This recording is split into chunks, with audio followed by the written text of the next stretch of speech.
Aktivitas pembuatan keris di rumah Empu di Wiyodiharjo telah berlangsung selama 7 generasi.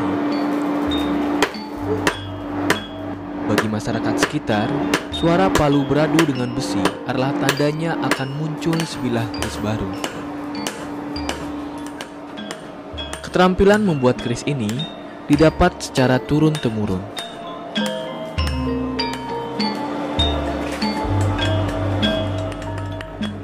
Ya kalau pembuatan keris kan dulu yang buat bapak, terus bapak meninggal 3 tahun yang lalu, terus habis itu saya dan kakak saya meneruskan usaha bapak.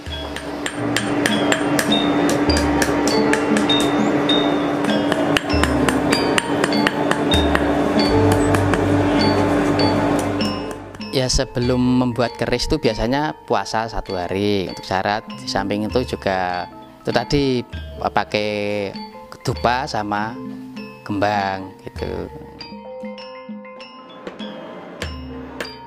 Dalam membuat sebilah keris, tidak jarang memerlukan waktu sampai berbulan-bulan, bahkan ada yang membutuhkan waktu sampai 1 tahun. Untuk membuat satu bilah keris itu yang paling sederhana itu 1 mingguan. Itu nanti jenis pamornya beras utah. Kalau yang pamor miring atau dapur Nogososro yaitu 1 bilah keris 1 bulan.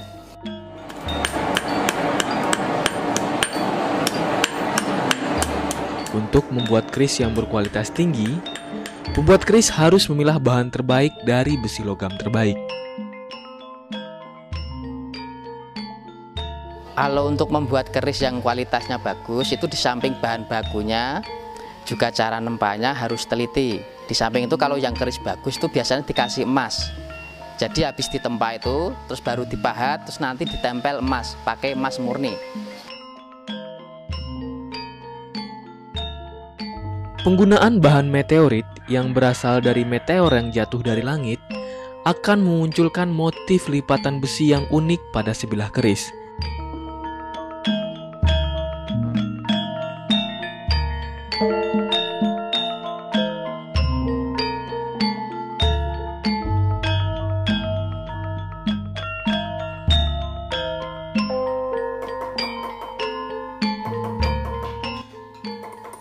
Keris merupakan salah satu puncak dari seni tempa logam yang ada di Nusantara, khususnya dalam bidang persenjataan dan kepustakaan.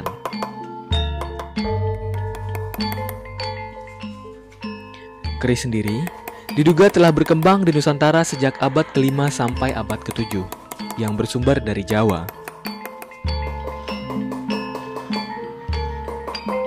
Kemudian, pada era Majapahit, keris mengalami puncak kejayaannya, dan keris menyebar hampir ke seluruh wilayah di Nusantara.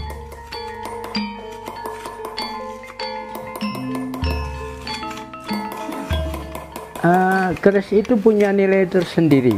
Sebetulnya kan kategori dari keris itu adalah satu senjata tradisional ya. Namun senjata tradisional itu kan beda-beda. Misalnya kamu di Aceh itu ada rencong, Sulawesi ada batik dan lain sebagainya, Madura ada celurit kan. Tapi kalau di khususnya orang Jawa itu ada yang namanya keris. Keris tapi bukan sekedar mereka senjata, ada nilai magis. Ya, ada nilai magis yang ada pada keris itu sendiri. Jadi orang Jawa itu dalam satu nilai budaya saat dulu, waktu dulu itu memang keris itu bukan sekedar, maka dalam pembuatannya pun juga melalui proses yang lain. Ya. Kualitas teknis dari pembuatan keris sendiri tidak bisa disamakan dengan proses pembuatan senjata lainnya. Bukan hanya karena masalah teknis yang rumit, tetapi hanya orang tertentulah yang bisa membuat keris. Ini kan secara ilmiah itu kebatinan. Jadi dulu itu sudah pernah, ini cerita ya. Saya diceritani orang Jogja. Dulu itu ngedeki sayembara. Misalnya di negara Turki, Jepang, terus pokoknya 4 negara, 5 negara Mataram, zaman Sultan Agung. Itu semua membawa gaman semua, membawa pedang, misalnya dari Turki, dari Jepang, dari Inggris itu membawa pedang. Itu untuk mangkas lehernya pedus. Nah, itu misalnya dari Turki itu disabetke putus, dari Jepang putus, dari Inggris putus. Nek Mataram itu dari ini ya. Ini yang dipakai Sultan Agung. Ini cuma genek ke. Dilihat sudah jadi abu dulu.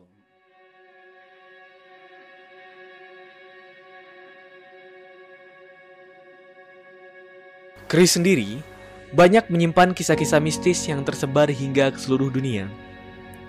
Walaupun banyak perdebatan di antaranya, masih banyak masyarakat Indonesia yang meyakininya.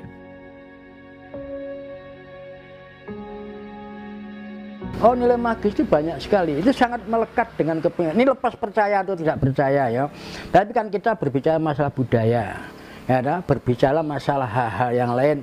Apa satu narasi yang mengantarkan pusaka keris itu apa? Itu soal percaya atau tidak itu lain. Ada yang mengatakan bahwa itu kerajinan punya seni tinggi. Tapi ada yang punya kepercayaan bahwa keris itu punya kekuatan gaib. Nah, itu sampai sekarang masih banyak orang yang gunakan. Contohnya misalnya, kalau kita mau majulah misalnya, Pak, zaman masa-masa penjajahan dulu, itu yang namanya lurah itu jabatan tertinggi. Untuk memperebutkan pilihan lurah itu sendiri, mereka harus memakai keris yang bentuknya ini. Nah, ini ada sakti dengan kerisnya.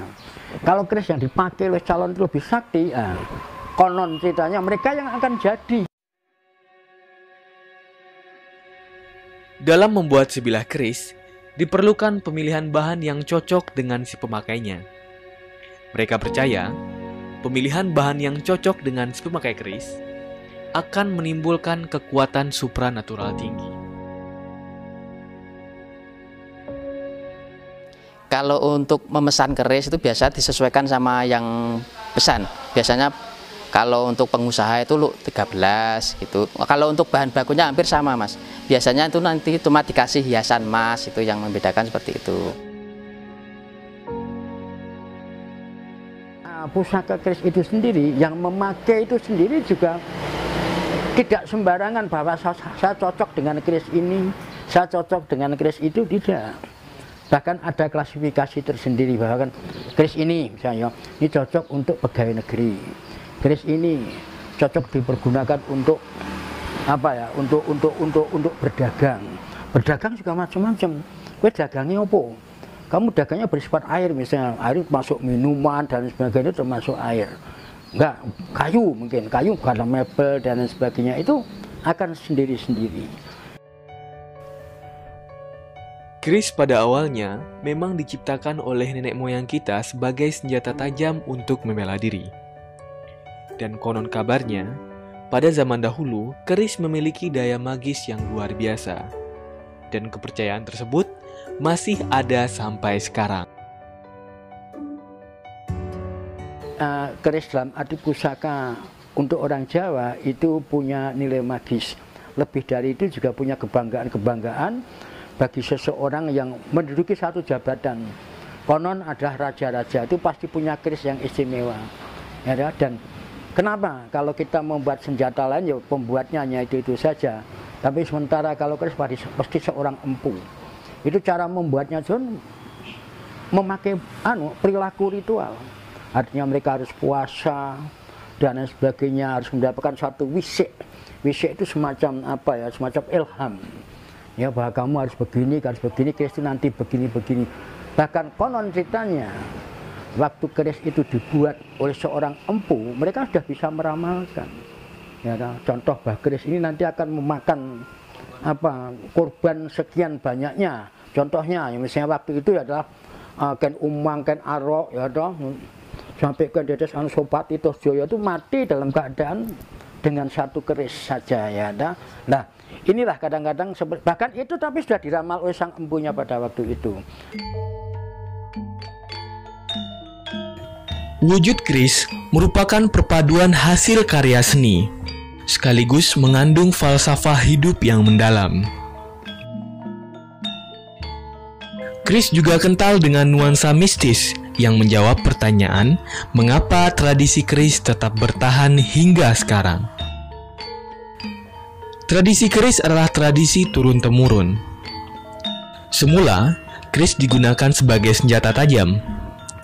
Kini, keris lebih berfungsi sebagai senjata simbolis, simbol tradisi masyarakat Indonesia.